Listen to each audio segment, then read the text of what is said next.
Please gather into the center block. It's very nice if we're close in together because we're going to tell some stories, and I think it's nice if we've got a collective audience listening.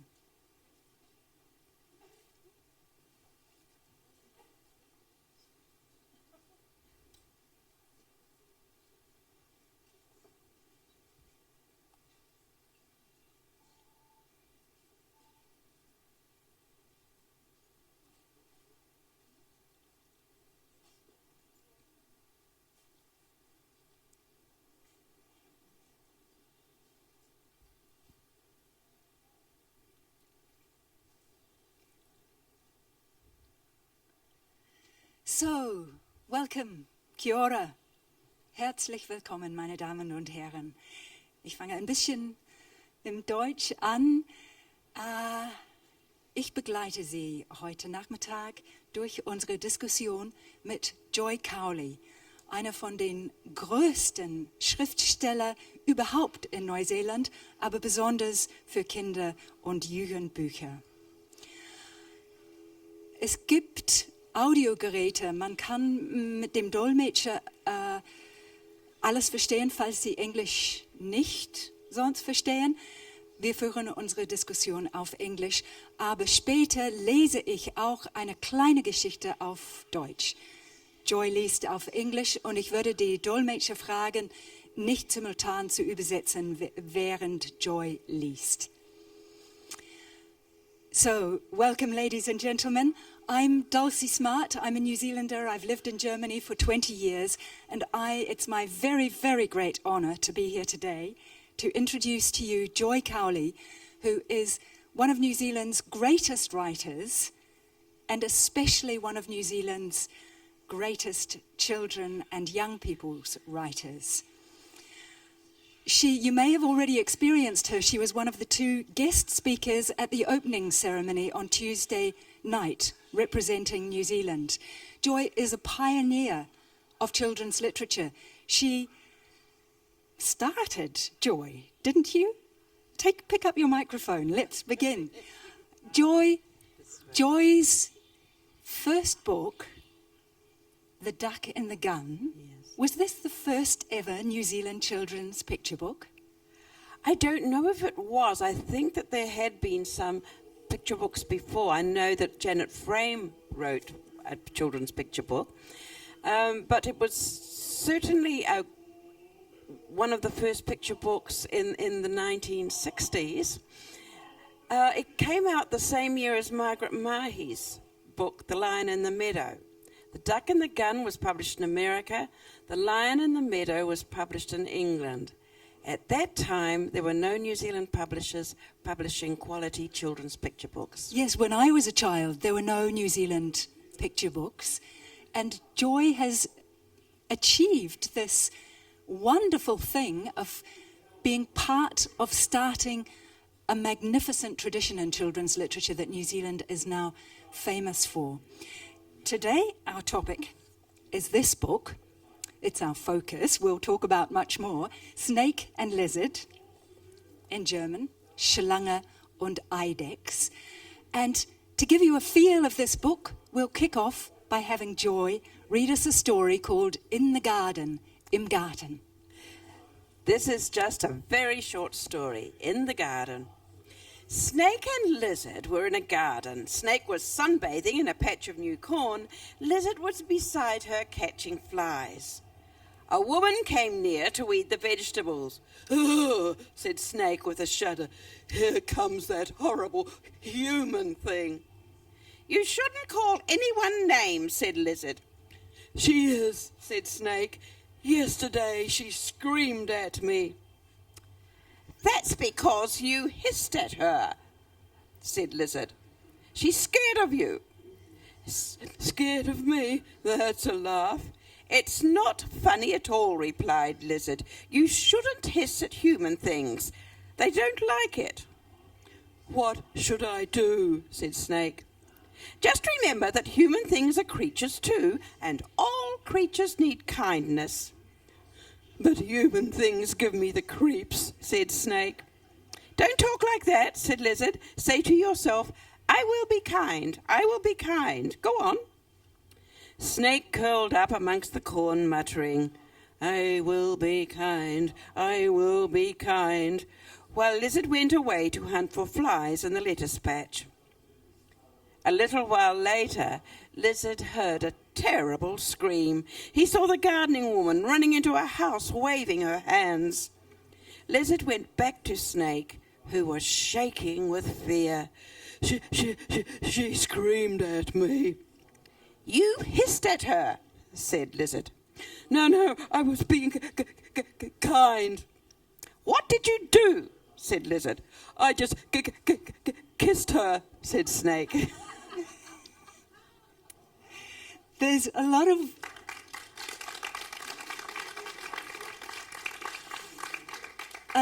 of deep humanity and wisdom in these stories, Joy. I mean, for me, they remind me of things like Aesop's fables, that there's this wonderful tradition of wisdom to be learnt. But one question I have is, we don't have snakes at all in New Zealand. We are a land without snakes. We do have a lot of lizards, including the giant tuatara. Why a snake? Oh, well, why not? You know, in New Zealand, we don't have many animals at all. So when it comes to an anthropomorphic book about relationships, you're pretty limited.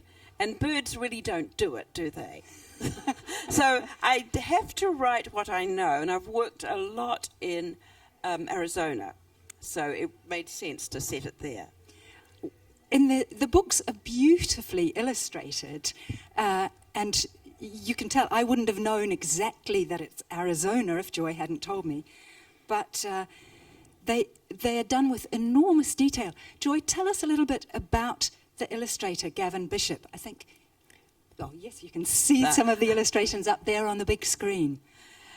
Gavin Bishop is a very professional illustrator. I've worked with him for years. He never repeats a book. He always goes into the book, and the style of his finished art comes out of the book itself. This is quite different from other books we've done together, and I can rely on him to be absolutely thorough and professional, but also children love his work. And that's important. Illustrations have to be child-centered. You know, a snake and a lizard, he did a lot of research on these animals, and somehow human characters come out without overt anthropomorphism. You know what kind of creatures they are. It's all about relationships. I only ever write about people. These are just disguised people. Yes. With you, do you give Gavin a finished story, or do you work with him closely as you're developing the idea? I give him a finished story, and I let him do what he needs to do with it. I can rely on him utterly. And you can't say that with every illustrator, but there are illustrators like Gavin. You can hand over the story, adopt your child out, and you know it'll be well looked after. I call people like Gavin co-authors because they do a lot more with a story than I've done. I also draw and paint. It's not good enough for illustration, but if it were, I think I would illustrate other people's works because another person will take my story and take it to a new place. Two minds are better than one. Yes, the collaboration. Well, it's very successful in this book. What I'd like to do today is already take questions from the floor early on, rather than just have a little session. So if any of you have a burning question at any time during our discussion, please put up your hand, perhaps even say, hello, and somebody will bring you a microphone. Is there anybody with a question already at this stage? Somebody at the back, have you got a microphone? I think my voice could be loud enough. I have a question. There's a chap right beside you with a mic. Hey, I've got a question about if you think about serious topics for children, is it very difficult to transform them so children can understand this? I mean, with the pictures it's quite easy, but I mean, do you discuss in your stories stuff like, racism, poverty, stuff like that? That's a very good question. Children generally don't like message books that preach at them, but all books have messages. And I think if you're dealing with a serious topic, it needs to be contained within a story which has meaning for the child and is not some adult-centered message, that it's meaningful at the child's level of development. And also, the more serious a message, the more humour there needs to be in a book too, to make it acceptable. Joy was telling me earlier about a new book that she's working on, and I think this question is very relevant to that because it sounds as though your new book, Wind, is dealing with some quite big issues in terms of family politics. And family values, it's really a huge issue, that in the Western world we tend to pursue comfort and affluence, and sometimes that can be quite damaging to personal growth. And in this story, Wind, there is a storm which brings down a branch of a tree in a gated community in a very affluent area, and there is an elderly homeless woman pinned under this branch, unconscious in the morning. The family are very concerned as to how she got into the community. In fact, she's come from the other side. She's an instrument of change. And during the time that she is there in the area, things start to happen in this family. Things they think are bad. The father loses his job. The marriage starts to crumble. Things start going wrong. In fact, what is happening is that all of the things that are shallow and meaningless in their lives are stripped away, and they come back to knowing themselves and finding themselves and coming together as a family. So it's paranormal stuff, but I try to work on it to make it sound ordinary so that we can relate to it. Well, it sounds very exciting. And when do you think it will come out? When will it be released? I don't know. I haven't started. I've been working on it in my mind for about 3 years, and I will start writing it in December. That's a long time. 3 years developing. Well, I can usually write quite quickly. Books like Snake and Lizard, I play with those ideas for a long time, and then I write it in about 3 weeks. My. Let's have another story. I will ask the English people in the audience for your great patience. I'm going to read a story in German. Joy will be able to explain to you very briefly after I've finished what it's about. But for the German, please put your hands up if you are a German. Have we got? Yes, we do have a lot of Germans. That's what I expected. So it might be nice for you to hear this story called Wände einreißen from Schlange und Eidechs. Schlange wohnte in einer Höhle unter einem Felsen. Eidechs zog in die Höhle nebenan. Die Wohnungen waren nah genug beieinander für Nachbarn, aber keineswegs nah genug beieinander für Freunde. »Warum wohnen wir nicht in derselben Wohnung?« fragte Eidechs. »In meiner«, sagte Schlange sofort. »Nein, meine ist besser«, widersprach Eidechs. »Meine Wohnung ist breit genug, dass ich mich darin zusammenrollen kann«, sagte Schlange. »Das ist gut«, sagte Eidechs, »aber meine ist länger, gerade richtig für ein Tier mit Beinen.« So stritten sie eine Weile herum, und dann hatte Schlange eine Idee. »Unsere Wohnungen sind doch ganz nah beieinander. Wenn wir die Wand dazwischen einreißen, hätten wir eine einzige große Wohnung.« Sie einigten sich darauf, genau das zu tun. Die Wand einzureißen war schwere Arbeit.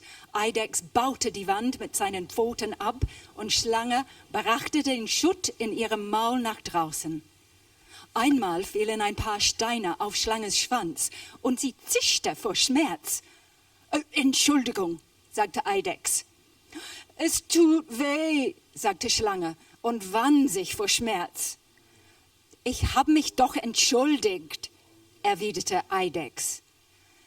Sieh mal, Schlange, wenn ich mich entschuldige, solltest du sagen, ist schon in Ordnung, damit ich mich nicht schlecht fühle. Aber es ist mein Schwanz, sagte Schlange, und es ist nicht in Ordnung, es tut weh. Das spielt keine Rolle, sagte Eidechs. Du solltest nicht versuchen, mir ein schlechtes Gewissen zu machen, bloß weil du dich schlecht fühlst. Habe ich das getan? Fragte Schlange. Hast du? Das wollte ich nicht, sagte Schlange. Ich weiß ja, dass es ein Missgeschick war. Eben, sagte Eidechs. Und du hast dich entschuldigt, sagte Schlange. Es ist gut jetzt, rief Eidechs. Ach, ich merke schon, du und ich, wir werden uns wunderbar vertragen. Schlanges Schwanz ging es bald besser, und sie machten sich wieder an die Arbeit. Eidechs stand wieder auf seinen Hinterbeinen und riss die Steine aus der Wand, und Schlange brachte den Schutt in ihrem Maul nach draußen. Alles lief gut, bis Schlange versuchte, einen Stein in ihr Maul zu bekommen, der einfach zu groß war. Er fiel auf Eidechs Fuß. Entschuldige, Eidechs, sagte Schlange. Eidechs sprang auf 3 Beinen auf und nieder.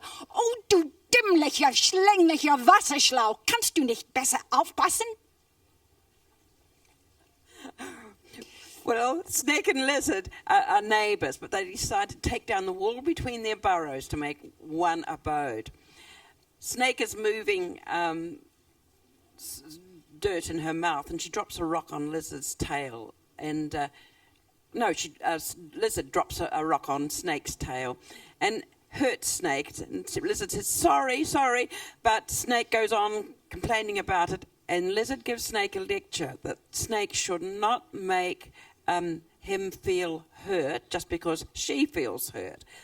So Snake actually apologizes for that. A little later, Snake drops something on Lizard's tail, and Lizard jumps up and down and says, "You stupid slithering hosepipe, why can't you be more careful?" So many of the stories are very funny, and what I've learnt about you is that you believe, correct me if I'm wrong, that through laughter we learn. And you've applied this in your work in educational books. Joy has been not only a pioneer in children's literature for reading for leisure, but also for reading for learning to read. This came, I think, because your son had learning difficulties. Yes. Tell us a little about your work in educational literature. Well, very briefly, I worked with my son with the help of his teachers and other children in his school, other schools. And these were children who had switched off reading. Not through any lack of skill, but simply because they weren't going to meet failure one more time. And I found that humour was a very important ingredient in books. No child can be tense when they're laughing. But we all need humour, don't we? We all do. And I think that some of the most important messages can come through humour. Let's see if there's anybody else here who has a question. If you don't feel comfortable asking in English, you can ask a question in German, and I'll translate that for Joy. Does anybody have anything that they would like to ask? Yes, again at the back. Did you ever try to combine your work with music? I mean, you've got the pictures, you've got the message inside the words, but do you work with music? That's also an interesting question. Do you write? Are you a writer? Because Study. You're asking those deeper and meaningful questions. I have had other people put music to my words. I haven't done that myself because I'm not capable of doing that. But I think that this is something that is quite important for children, to have multimedia animation, music. I can only do the words, and I work in collaboration with other people for music. So your stories aren't just in books, your stories are being taken into the new media. Well, yes, they are. And I've also written plays that have been set to music. Yes. Are they for schools? They were for schools, yes, but for the education department. Yes. Tell us about Storylines, Joy. Storylines is a children's literature foundation in New Zealand. That's right, the New Zealand Children's Literature Foundation. And I'm a patron of Storylines. Every year in New Zealand we put on a festival of children's literature for children. It's now in all of the main centres in New Zealand, and there are visits to schools. Busloads of authors and illustrators go to schools, but there is also a free family day. It's usually on a Sunday, and we get about 10 to 20,000 people coming into a centre with their family, where they will have their authors reading stories, illustrators illustrating and getting children to illustrate their own books. There'll be theatre, there'll be so much on for that. And it takes a lot of preparation, a lot of organisation, but it's a very satisfying endeavour on part of Storylines. It seems to me that your work is by no means limited to creating stories, but also to creating a whole environment where people learn to read, want to read, have opportunity to hear stories. Well, I'm not on my own on this, Dulcie. I mean, one person's a very short channel of blessing or gift or whatever you call it. There's a whole team of people. In fact, I'd say that every author and illustrator in New Zealand is a part of this. And we're a small country, so we can work effectively through the whole country. And yes, it does have a wonderful feedback from children. We find that at a very early age, children see themselves as authors and illustrators and are quite serious about their work and their vocation as authors and illustrators. So you're encouraging them to write, to produce. I publish each year the work of a talented child. I don't actually get it printed. Well, I get it printed, I don't do it myself. But I help the child to edit a story. I've had a 9-year-old illustrator who illustrated another child's book. I've had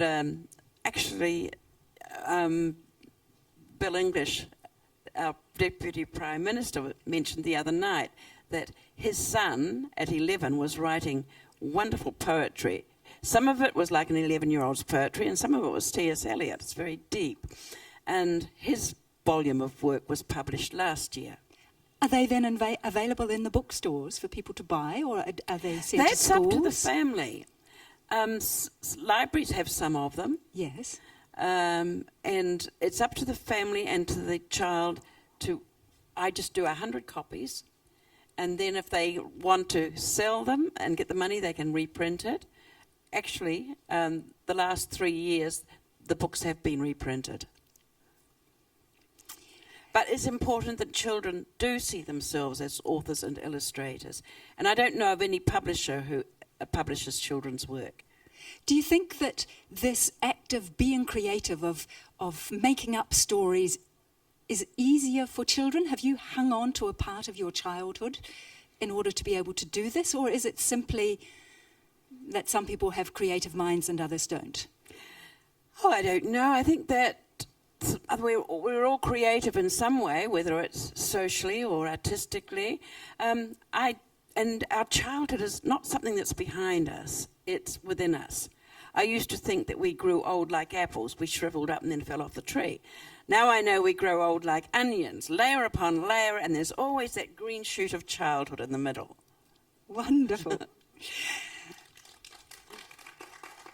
We have time for one more question. Yes, we have a lady in the centre here. Can we get the microphone right into the middle of this block? The lady with her hand up. Just one small question. Do you sell your books in England? But some of my books go in England. They sell a lot in America, but I think it's just a matter of contacts. In the big bookshops, I could buy one of your books. Some of them have gone into England in the past. They're probably not there now because books don't hang around very long. But some of my early children's novels are sold in England. All right, I'll be looking out for them.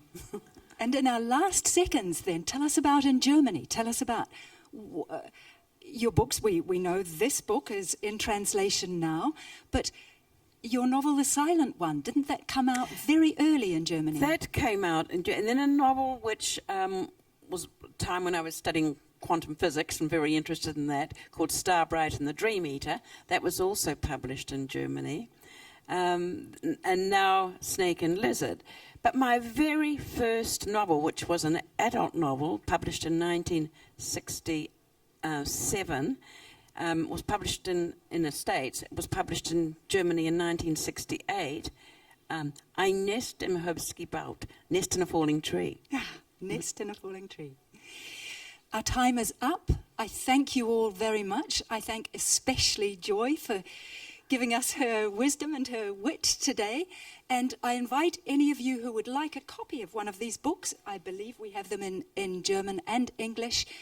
If you come out this side after the session, Joy will be signing books outside in the foyer.